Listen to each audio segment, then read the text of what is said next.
afternoon and welcome to today's webinar. I'm Brian O'Leary, Executive Director of the Book Industry Study Group, and I'm really pleased to welcome both Jason Spanos and Brooke Stute today to talk about the application of CRM and direct-to-consumer models in book publishing.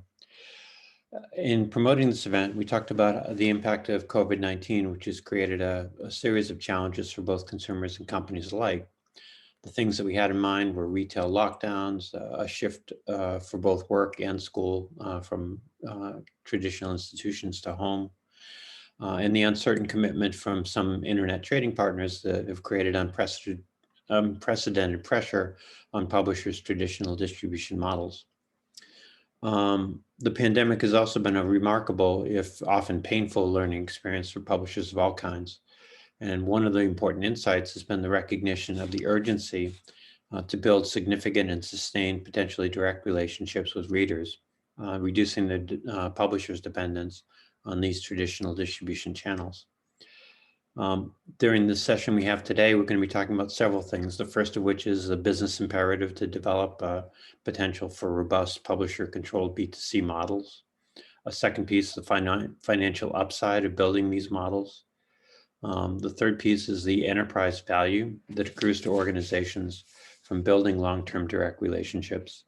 And then finally, the operational policies and the supporting technology that increase the chances of building a successful B2C operation. Despite all the folks that you see on the screen in front of you today, we actually are hearing from two of them. The first of whom, Jason Spanos, is Chief Revenue Officer at K&K LP. K&K is an important member of the Book Industry Study Group and has been part of our operation for the past 5 years.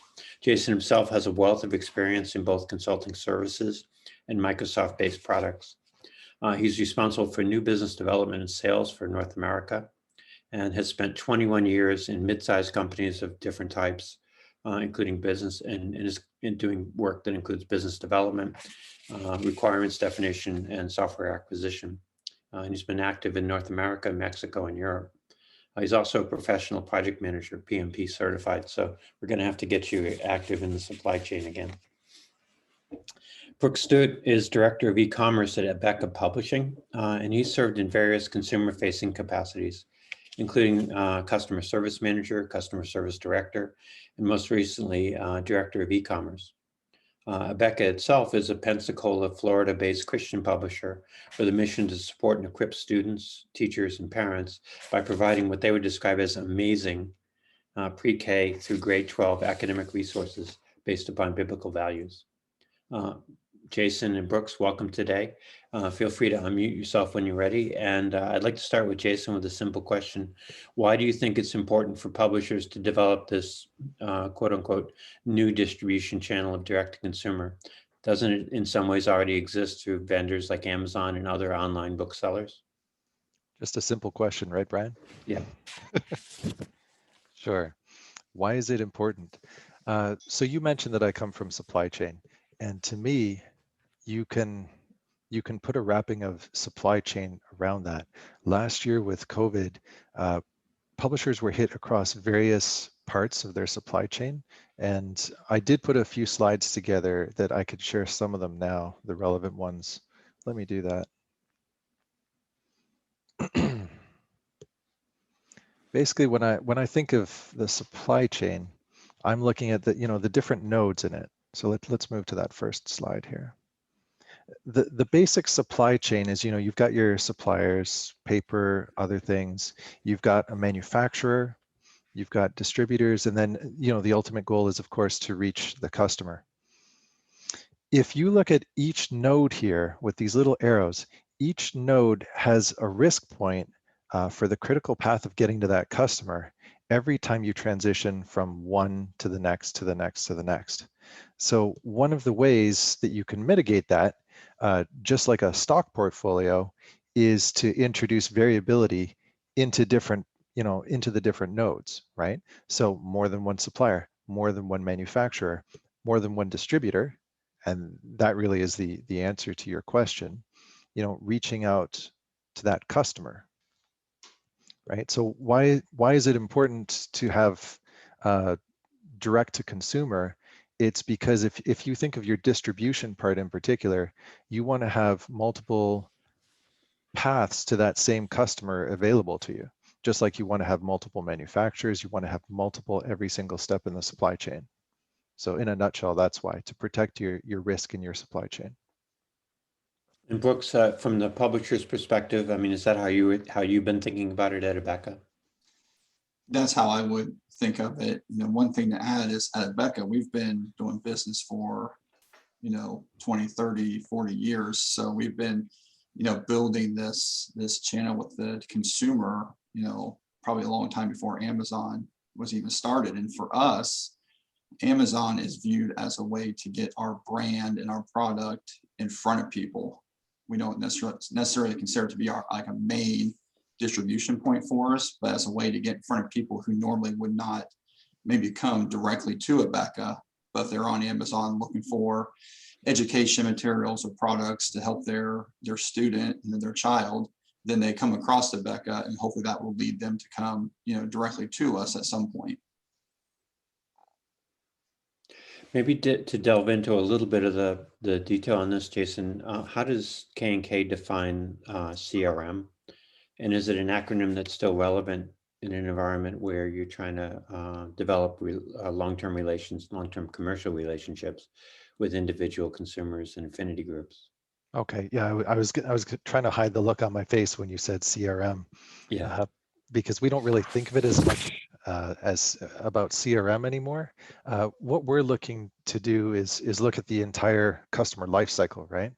So rather than say CRM, the way we tend to think of it is customer engagement, which means engaging the customer right from the inception point, pretty much the entire way through, and of course back and forth over time. I'm going to share one more time because I think it's easier to see this. I'll share one more time for now, and then we'll back off of the slides for a little while. So this is this is a typical customer journey, right? You've got, if you're looking at a person that's looking at either a book or a program or a curriculum or whatever digital media offerings you have, there's the discovery phase, right? When you first find out about the product, then you start exploring, eventually you buy it, you use it, and you ask some questions and you engage, and hopefully that person or that group stays a long-term customer. So this works really well with what you said, the acronym CRM, right? Customer relationship management. The problem is people view CRM as a funnel, right? You've got this funnel that's pulling things downwards through the funnel, but what about the funnel on top of the funnel? Right? What about all that effort that goes in from the marketing side before that? So I find that it's probably a better way to look at it if you look at it like this. There's no linear path per se. We've got things like Facebook and Twitter and YouTube and every possible way that you can be looking at things, and you've got to capture all this. You've got to get into the game at that point, right? So it's not so much CRM, but it's the customer engagement side. So really, instead of just a linear path that goes one way, if you think of it from an end-to-end experience, it starts with marketing, right? You're generating awareness, brand recognition, all that. It eventually comes through and gets into, a sales cycle, whether that's, in person or whether that's on a website. Abeka has, a lot of efforts towards their website business.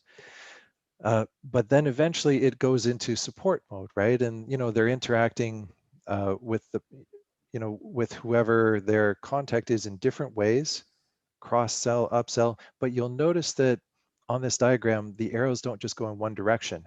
Ideally, you want this to be a lifelong experience with the customer, and it's going back and forth almost like a wave, through your entire customer engagement system that you've got. Right? So it's not linear anymore. It's not just a funnel going one way, and it's not just the stuff above the funnel. It's almost like this swirling mix of all of it. I'm going to stop sharing the slides now. So, right? So before you used to have this type of path, and now it's almost like this ebb and flow, almost like a pulsing, through the customer journey, right? So that's probably a better way to look at it, is not CRM, but CE, customer engagement. So, I mean, Jason, you're in the business of selling systems, although really solutions. When you look at when you're talking to a customer, whether it's a Becca or somebody else, what's the primary objective that you have in mind for deploying this customer engagement system or solution? So in this case, if we're talking about this type of solution, it's really the lifelong journey of the customer, right?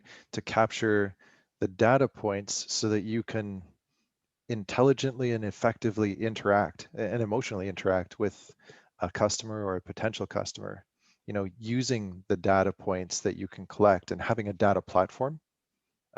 We didn't talk about this previously, Brooks and I, but really it's about the data platform, right? If you have a data platform that you build and then you have the tools around it, that's really what lets you connect, directly with a customer once you know who they are, but also indirectly with that level that's above a customer, that's before the customer. This is when you only know certain demographics and certain aspects, but you don't know the complete picture yet. So that's what it's about. It's about engaging through the entire life cycle, right from the part where you don't even know who the customer is, all the way to the point where they're really established and ideally have become good advocates for you. Maybe that's a good way to jump off and ask Brooks, that with respect to analytics, what people sometimes refer to as business intelligence. We're not looking for you to give away any Abeka secrets, but maybe you could talk about how Abeka collects analytics and what does it do to use either its own in-house or Google Analytics and similar data to manage relationships with your customers. Yeah, and I think what Jason was saying as far as, that customer journey is it's not a straight line anymore. It's, it's all over, I won't say all over the place, but it's through, with social media, coming on strong and various other aspects that we've come to see that user journey is definitely, up and down, and it's a roadmap that we have to build out.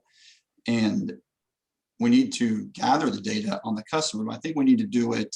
You can't gather all the analytics and all the data at one time. You're not going to get all the information about a customer at their first contact with you. You may get a couple pieces, but then you keep building those pieces until you see the full picture. So there's lots of different tools and analytics that you can use. A lot of the ways that some of the ways that we collect data on a customer is during checkout. We ask certain questions at checkout to kind of build that picture of that customer. And then throughout the year, we are touching base and trying to build that relationship by, emails that we send out that may, have a survey link, or an email that may have, information about a blog. So we're tracking what are they reading, where are they going, how are they answering some of these very short surveys that we send out, and we're taking on the information and slowly building that complete picture of that customer. So then we can then really work hard to drill down to retaining them, which is the ultimate goal. When you start with a customer, you want to retain them because it's much easier to retain a customer than to try to get a new one. So I think, there's a lot of analytics and ways that you can do it, but I think having a roadmap of how you're going to get that information and not trying to get it all at one time. And it's maybe you could talk a little bit about how you use this information. I imagine because you're a K-12 publisher, you're trying to understand how many children do you have, what age, what grade Correct. level are they at? Yeah. What other things do you tend to collect and act on? The big things, you've already mentioned are, how big is the family? I mean, you have many families who maybe only are, and we're talking about homeschoolers, they're only homeschooling maybe 2 of their 5 children. Well, then how do we find out about the other 3 to be able to, kind of get them into the Abeka homeschool program? So, we want to try and find out how many, students or children are in each family, number one. Number 2 is the grade level. And that's very hard to get into because you have a lot of families who will, say, they're in 3rd grade for math, but 5th grade for science. Well, that's not two children. That's one. So, there's a lot of, things that we have to do to kind of pinpoint exactly how many children are we talking about in that family? And then demographics plays a big role in it. Looking at where they're located can tell us a lot about their homeschooling and what they need to do. For us, there's different states have different requirements for homeschooling. So, we can look at some of those requirements and then start to build out, again, that customer picture and that persona based on some things that we already know, because we know what their requirements are. We know that they have to do this or that, but then the pieces we don't know, to go digging and kind of mine that data and find it. And you can do that through a variety of methods. You can look at their buying habits, what grades they buying, what frequency, the time of year that they're buying stuff, and then just continue to build that out. I imagine too that the surveys you alluded to in answering my prior question generate a lot of data that about where a child might be, what the expectations of the family are, as well as how they're doing relative to state level assessments and the like. Yeah, and some of that stuff can be a little tricky, because some people don't want to divulge a lot of data about themselves to you. So it's just in how you word it and how you ask for it is a big part of it. And and what if they know, especially if they know what you're using it for, we tend to get the information a little bit easier and quicker. But yeah, having those questionnaires, even having it during it doesn't have to be a survey. You could drop in certain questions on your website during a checkout, and as long as they're placed in a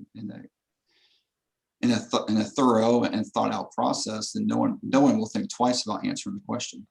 They're just going through the steps of the checkout. Do you use any part of this process at the current moment, or have you in the past to evaluate, to ask for feedback on the products that you have sold? Are people providing you guidance on whether or not the content met their expectations? Yeah, we have a system that we use for ratings and reviews. So, X days after a purchase, they'll get an email that asks them to, come and rate the product and give us, an evaluation on it. So yeah, we do that, and that really helps, to kind of see where our products are and, what people think of them, obviously. Yeah, and that's got a lot of that is probably operating in background. It's automated so that it follows. You have that follow up on a regular basis. Yeah, one thing with us that we found, it's key to get the timing down on those reviews. There's a lot of, since we're in education, and we have a lot of people who are ordering this summer, we don't want to send that review to them 30 days after they order, because they really haven't used the product. So, our timing is maybe 3 or 4 months later, after we know they've been into the product and been using it, so they can give us a fair evaluation and a fair review on what they thought. Sure. I mean, most of us don't read books as soon as they arrive in our inbox, although we'd like to. Can you talk about the changes that you've made to your website? I mean, did you make significant changes to its functionality to support the customer engagement model, or more specifically in the last year or so as the impact of the pandemic has been felt? Yeah, that's a good question. And, we did not make a lot of major changes to our website, as COVID came on last spring, and then, has continued, and then at this point in 2021, right now, we obviously made some tweaks, but we have not done any major changes to it. And I think that's helped us, because when you start making a lot of major changes, that's when I find we start to see other things start to crumble, because it can't support it, or doesn't work the way you think it was going to work, or people don't react to it. So we did not see a need to make a lot of changes to our website, but what we did make changes to is our customer communication, how we engage the customer throughout the buying process and then beyond. So I mean, we've been engaging customers that we know are homeschooling with us since August. So they get a weekly touch point from a Becca, just with helpful tips and tools and ideas, and maybe, we have a promotion, we make sure that they're the first ones to know about it. So that's something we focused more on for us, was engaging with the customer, because we know that for homeschooling, a lot of people are homeschooling because of COVID. Well, COVID's not going to last forever. At some point, these families are going to, yes, these families are going to, send their kids back to school. So we really have to do a good job of engaging with them to get them to stay with us and retain them. It sounds like, and maybe this is a little bit of background that we don't have a specific question for, but it sounds like you had your customer engagement model worked out before the pandemic struck, so that the limited changes you've made reflect that you're pretty well established before that.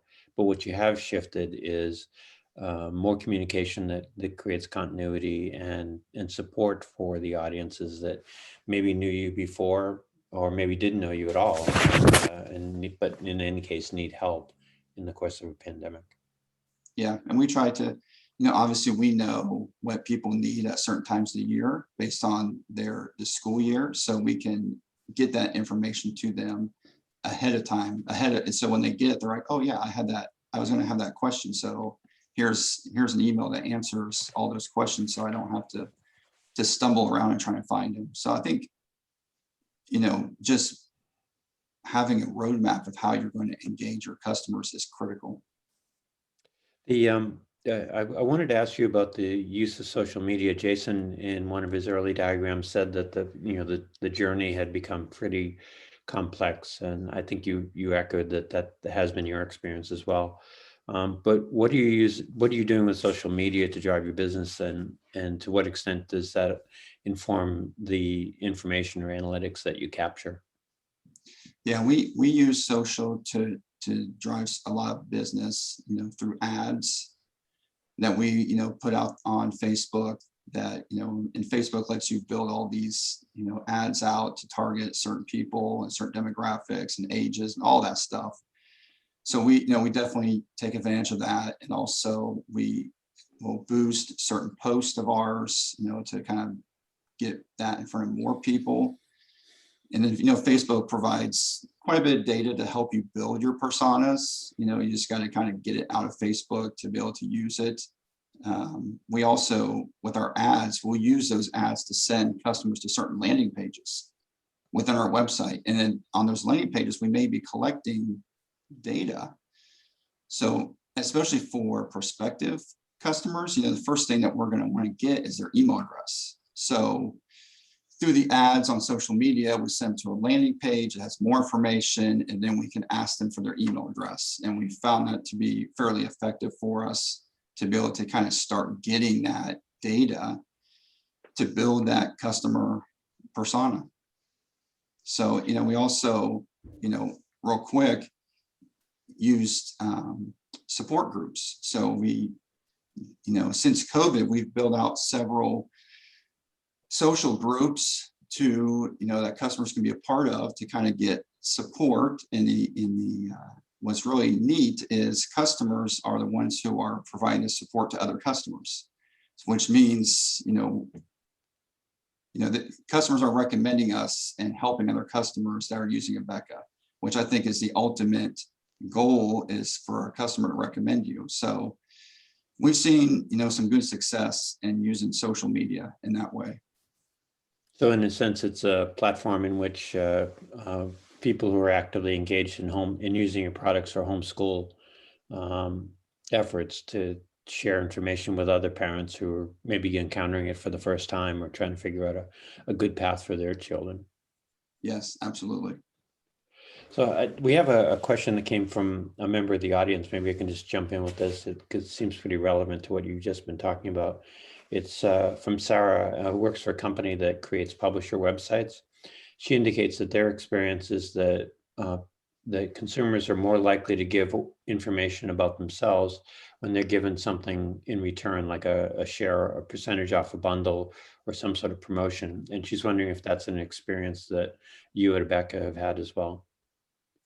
Yeah, we've used that tactic several times to, to kind of get information. We'll offer a discount to them. Oftentimes we've even offered maybe not a discount, but maybe some kind of value add that they can add to an order. That's not monetary, but it's something that physical that they can get with their order. So we've definitely used that tactic, and we don't like to overuse the discount part, just because that costs money. But if we can value add or offer something else, then we definitely have done that as well. Great, thank you. Thanks for answering that. And I would encourage anyone who does have a question to use the Q&A panel that's part of this webinar to just submit it. We'll be monitoring that and bringing them up as we can. Maybe you could talk a bit, Brooks, about the benefits that ABECA has observed after building its B2C program. I mean, that kind of predates the pandemic.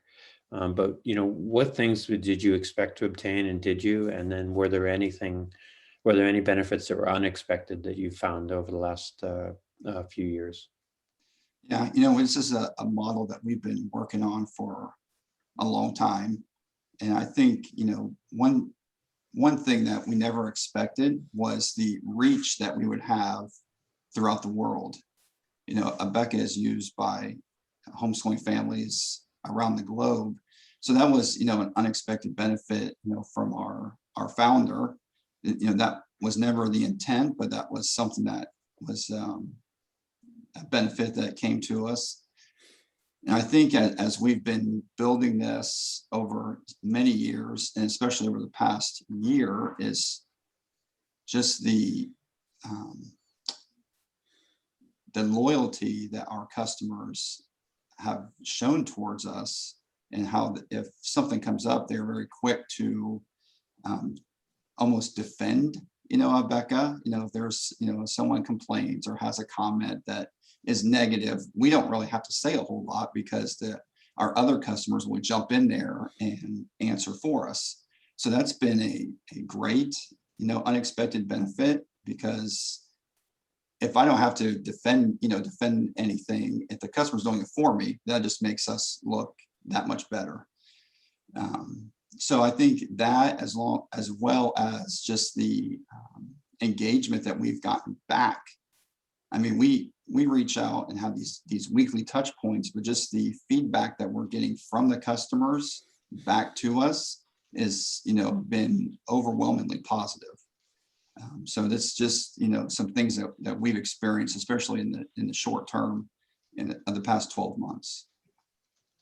Well, thanks for that. And I have some other questions about your experience in building this. But before I did, Jason, is there anything that, from your perspective, that you want to either emphasize or add? Because you're looking not just at ABECA, but at multiple installations of customer engagement solutions.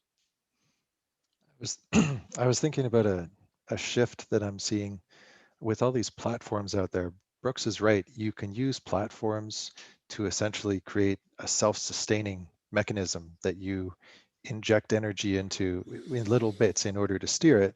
But in general, it's true. If there's a forum out there where people are saying your stuff is wonderful, somebody dissents to that, but 10 other people that are not you say, no, this really is wonderful. That's a self-sustaining energy. So that's the advantage and the leverage of these platforms, right? What pulls it back to where we get involved is people need to understand what's happening in these platforms and how to leverage it, right? How to analyze it. Somebody I used to know said, you can either be in a conversation or of a conversation. In it is the people in the platform that are defending you and having the actual conversation. Of it means being able to step back and understand what the conversation, why it's occurring, what it means, etc. Right? And a lot of the tools that are coming out now are taking what the analytics are from Google, from Facebook, from the various platforms, and being able to ingest them so that you can have your own intelligence about what these platforms are telling you. Not just participate in the platform, but actually understand what the platform is doing for you or not, and collectively with the other platforms. This is where it's great that Amazon has analytics and Google has analytics and Facebook, etc. But how do you combine that now, right? So that seems to be the challenge that folks like ABECA are trying to tackle next is not just participating, but actually pulling that together and doing something with it proactively instead of just reactively participating. The Yeah. other thought I had, one more thought, is Please. you asked Brooks about what had changed with the website. And what he said is, well, actually, not a lot has changed, right? It's more the communication mechanisms. I remember reading this article from Cisco, on LinkedIn that said the companies that did the best last year, that fared the best, were the ones that already had their structures put in place. They may be tweaking the communication, because of course that has to react to the times and the external factors. But the fact that they had a platform ready to go in the first place put them in the position to do that instead of trying to build that reactively as they went. So Agreed. Yeah, it's great to have foresight. And one of the things I think we're challenged with as an industry is thinking about what the scenarios around the corner might look like and how to adequately prepare. I mean, one question that I had for Brooks is how you feel your performance fared relative to the timeline that you established going into the project. Was this a longer term investment than you anticipated, or is it? I mean, you've had 3 different levels of career engagement with customer relationships, so clearly you've been successful. But how did it play out relative to what you hoped? Yeah, and I'm just gonna look back like the last 12 months and forward. I think, we saw a very, large number of people wanting to homeschool, you know, starting last spring and definitely the summer and the fall. And at the time, we were just trying to, keep up with everybody and just, get the information out there that they needed and whatnot. But then as we started to build this out, I mean, honestly, it was almost to the point, just I don't want to say survival. That sounds pretty desperate, but we were just trying to get to the next week or the next, month or whatever. But I think looking back as we started to see the potential that we could have by building out this program that we started and the benefits that it would provide us by we found people want to be supported. They wanted to know that there was someone there that could help them, that could answer their questions. Many of these parents had never homeschooled before. They didn't know what to do or how to do it. I was one of those dads. I was homeschooling last spring, and it was it can be a difficult task. So we understood where they were coming from. So I think that as we built that out, then we saw the benefits and the timeline for us. I mean, we're still working in that. I mean, we are not, the project is not finished yet. So I think we've met, we set the timeline, we set the roadmap, and then we had points along the way we had to meet. So far we've been able to meet every touch point and every little path that, little fork in the road that we've encountered, we've been able to meet those. And so, going forward, this is going to be a automated system that we're building out. So that way it's not a manual process. So we've used our systems, our email platform, our automated email platform we use to send out the emails. We're getting data from our CRM, we use a K&K division system. So we're getting the information from there as well. And all that is being used to build and get this data flowing to the right place so we can send this information out to the customer. So we have data, it's not just coming from just one place. It's, several different places that data is coming from to form this roadmap and to build this out for each customer. So with your director of e-commerce hat on, what were the things that were keeping you up at night? I mean, the things that worried you most during this past year? I would the biggest thing was, can we handle the influx of visitors to our website? Are we going to be able to stay up and running as far, with the technology? And we also, we have several other things that we do with homeschooling, with video streaming and stuff. Is all that stuff going to be able to stand up to the number of people that are pinging it on a daily basis? And then, the other thing was for me, and maybe it's not e-commerce related, but, I have several hats that I take off and on throughout the week, is how are we helping these customers get through what they view as a very difficult time? Like I said, they weren't used to doing this homeschooling. So what are we doing to help support them, to make it easier for them? We want to make it easy for our customers to use the product. And I think most everyone, that is one of their goals. So that is something, that probably kept many of us up at night, was just how are we getting this information to them? With respect to things like website capacity, what did you do to try and manage that or mitigate the impact of higher traffic? I mean, were you outsourcing or using solutions in the cloud, or building your own capacity, et cetera? Currently, we use a lot of our own internal resources to handle things. And so, it's just a matter for us, for me, of just monitoring it on a daily basis. I mean, we would monitor the traffic coming in and where we were at, as far as resources available to support the website, and just kind of, we had a line. We knew if we got to this line, we're going to be in trouble. So we had this red line. Okay. So as long as our resources didn't hit that red line, we were fine. So, then we would just, our IT department, our programmers and stuff, did a great job of just allocating resources as needed on the fly to make sure that we were able to stay up and running, and we were successful in doing that, thankfully. And it sounds like, when it comes to supporting your customer base, were you developing new products or services, or providing customer support on a call-in basis? I mean, what kinds of things did you do there? Yeah, we weren't really pushing out new products at that time. We were, as far as customer support, it was just keeping our contact center, up and running at full speed.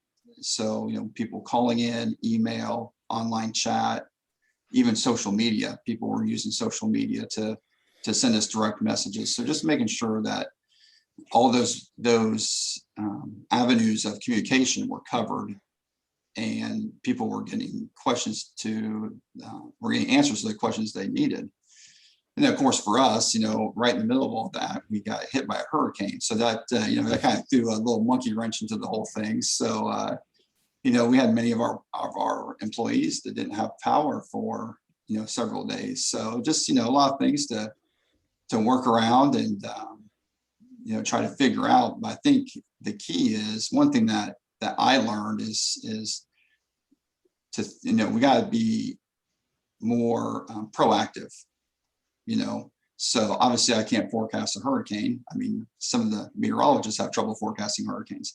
So, but what do we need to do when we have a disaster hit? What is in place to be done, and we need to think through that ahead of time.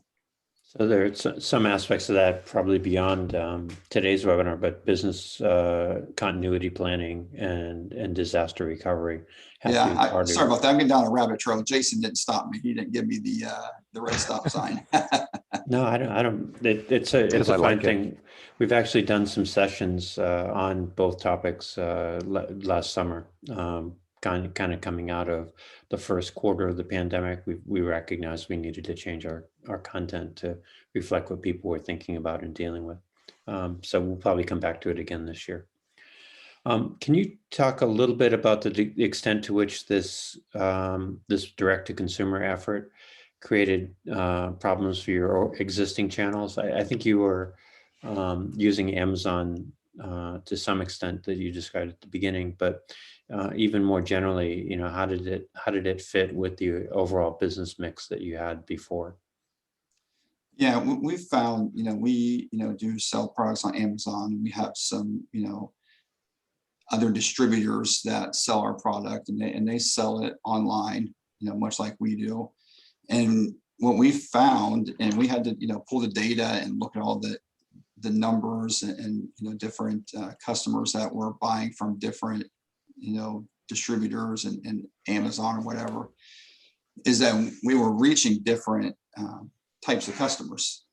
So we, you know, weren't really stealing from, you know, Amazon wasn't taking customers from us necessarily.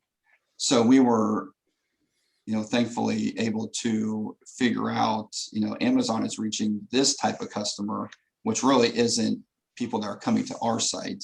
And then distributor A is reaching this other slice of customers that we typically would not be able to source or reach out to or come in contact with. So I think, you know, we had to take the data and look at, you know, for each one of these avenues, who was the customer? And is that a customer that we gained them because of Amazon or whatnot? Because otherwise we would never have known who they were.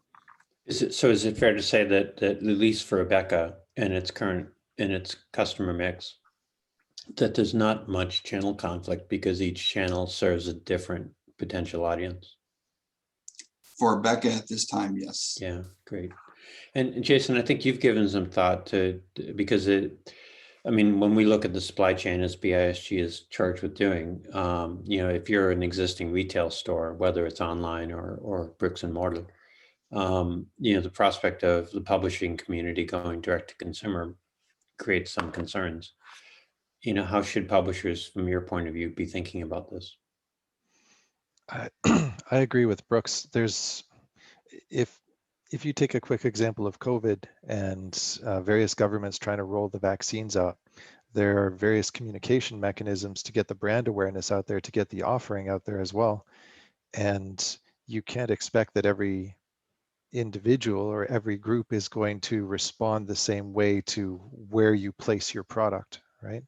So again, back to supply chain, I think it's a good practice to diversify your portfolio, and you definitely want to capture the different types of customers. My diagram earlier just showed all the paths to get to one customer, but there are actually many customers out there, and that's why you do want a robust distribution channel so that you don't miss them. And also, I'll agree with what Brooks said earlier, that each of these distribution platforms are also brand awareness. So the only downside I see are if some distribution partners feel like the relationship is not strong enough with you, right? That's the double-edged sword. Everybody wants a good, strong partnership with whoever they're working with.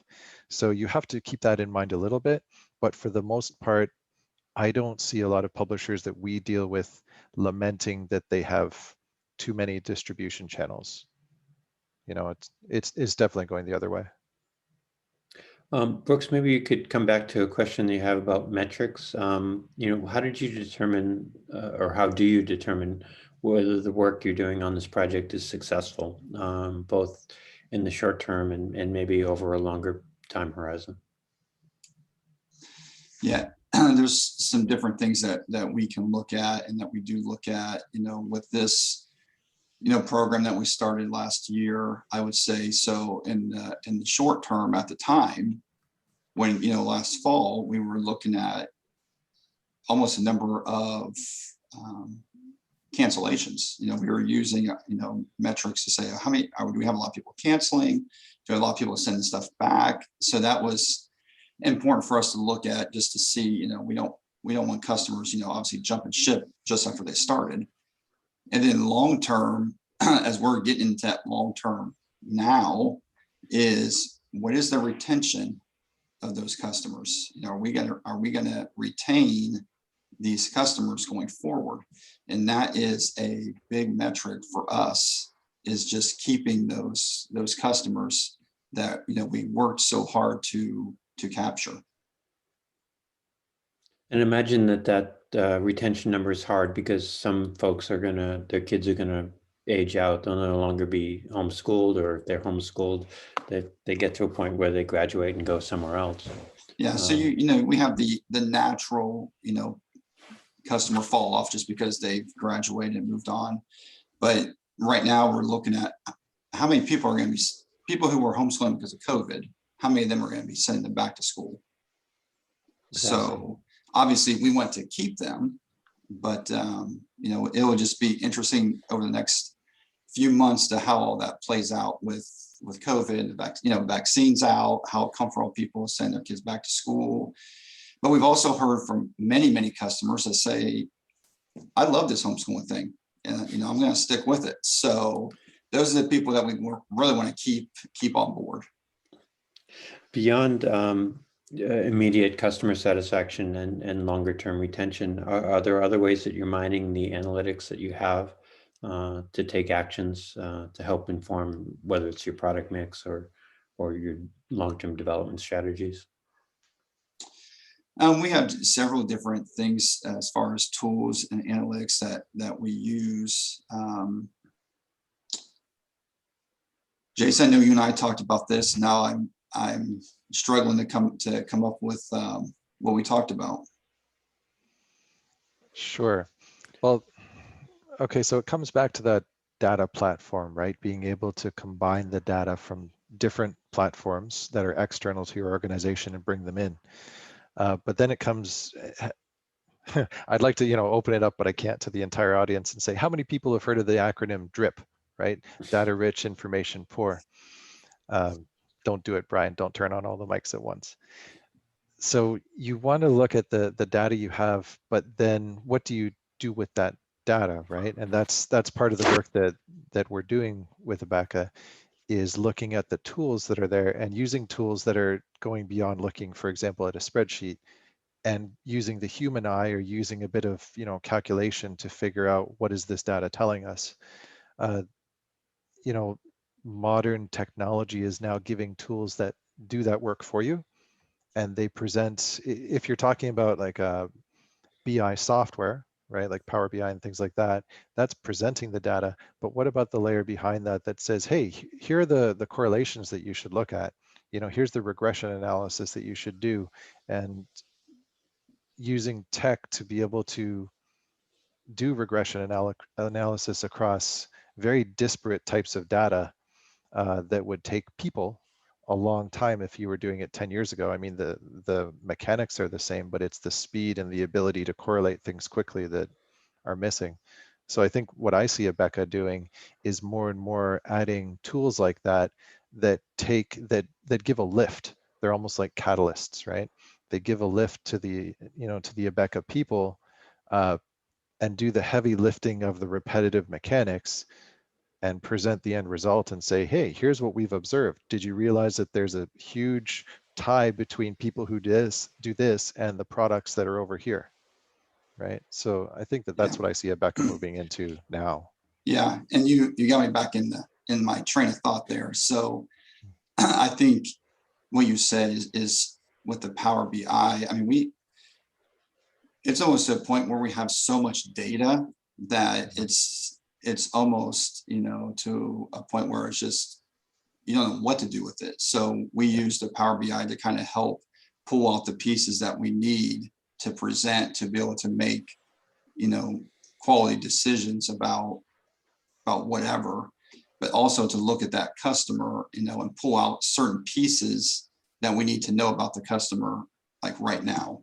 You know, if we're going to do some other type of program or whatever, who are the people that would be the most likely to get involved with that? So using tools like Power BI and, you know, even stuff to get the information. Sometimes we have to use more surveys to get more data on a certain product or a certain offering. So, but yeah, there are times when we can have too much data. That's not a bad thing. I'm just saying is you have so much data that it can be overwhelming for one person to go through. So that's why you use Power BI to kind of pull that stuff out. But you also have to have it stored in a logical order. Maybe you could talk a bit, Brooks, about the technologies that you've been using or that are in the market to support improved customer engagement, and how they kind of interact with the overall platform that you have, and as well as other tools like Google Analytics. I mean, how do you bring all those pieces together? Is Power BI a core tool for you? We use Power BI often, but some of the things that we use now that have been real beneficial to us, we have an email marketing automation system that we use to send out emails. But the one key thing about that is that data has to come from somewhere. So we are feeding data from our nav system into this automated marketing platform. So that way it knows which customers to send. So if we have an email, we have to know who is the segmentation, who is this email going to. So we get all that data from nav, it gets fed into there.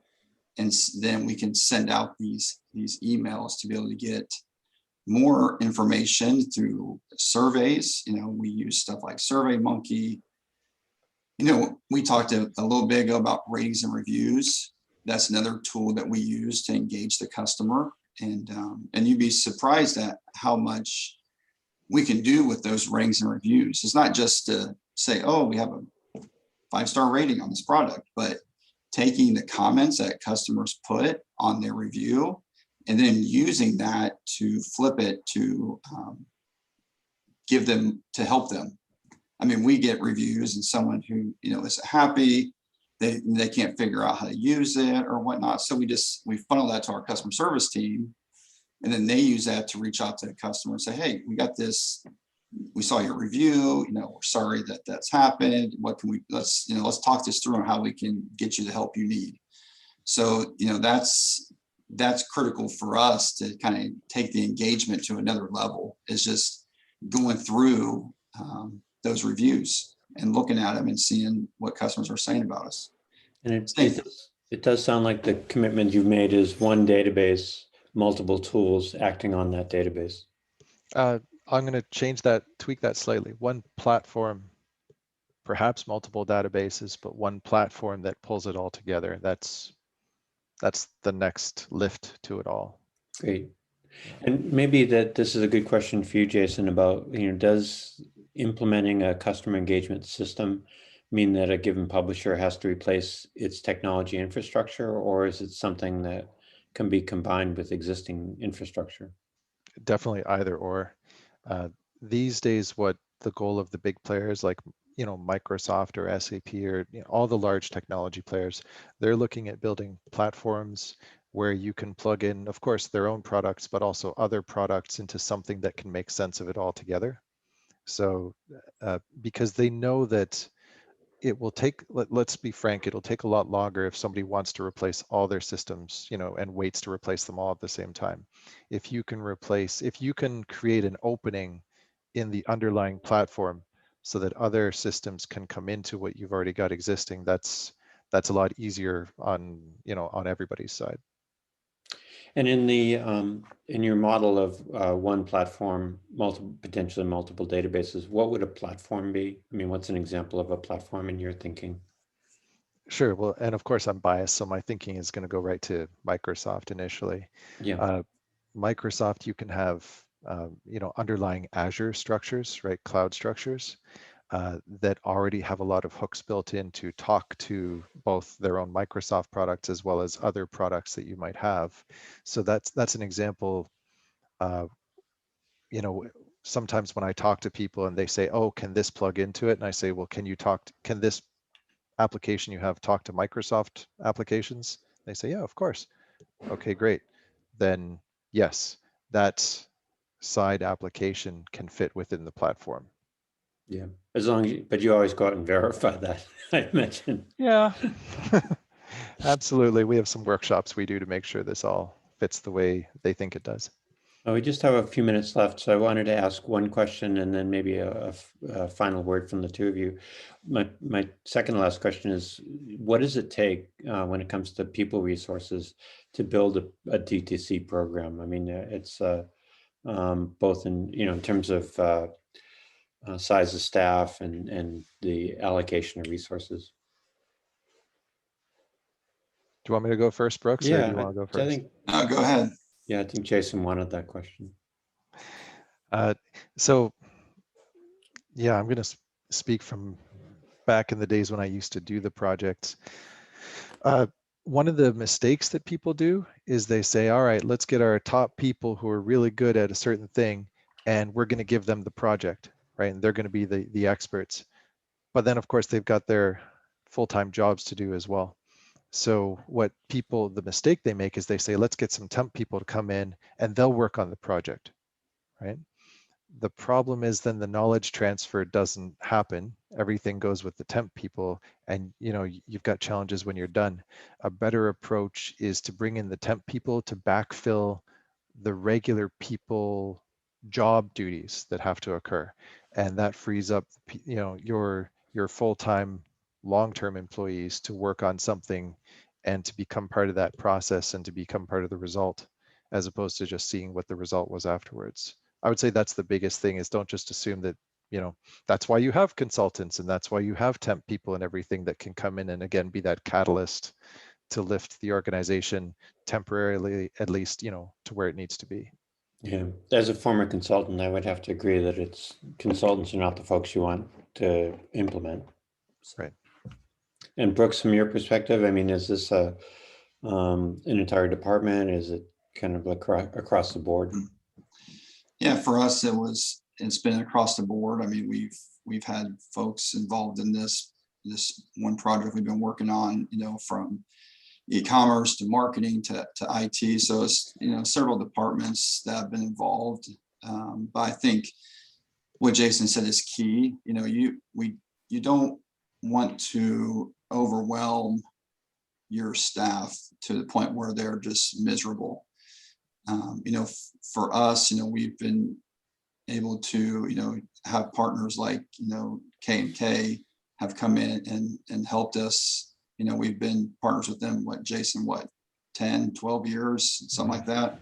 So I think that's also key, is having those relationships and those partnerships of people who may be on the outside that can come in and offer advice and help where needed.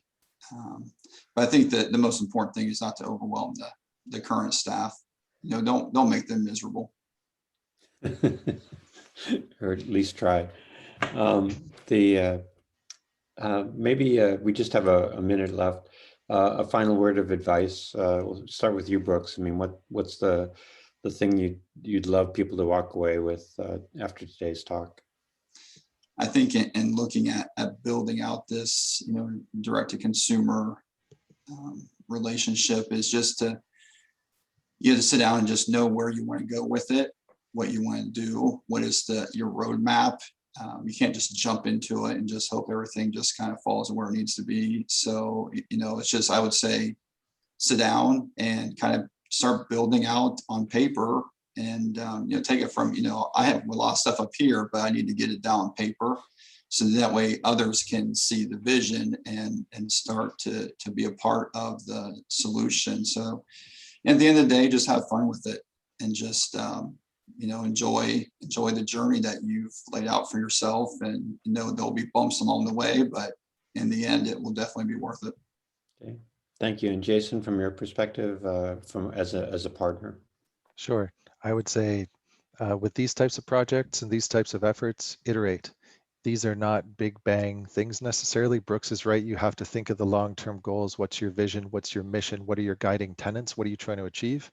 But then look, a lot of these efforts are, you can do a bit now, get that up and running, do the next bit, do the next bit. It's very iterative. It definitely has an agile component, more so than, larger systems did 5 years ago even.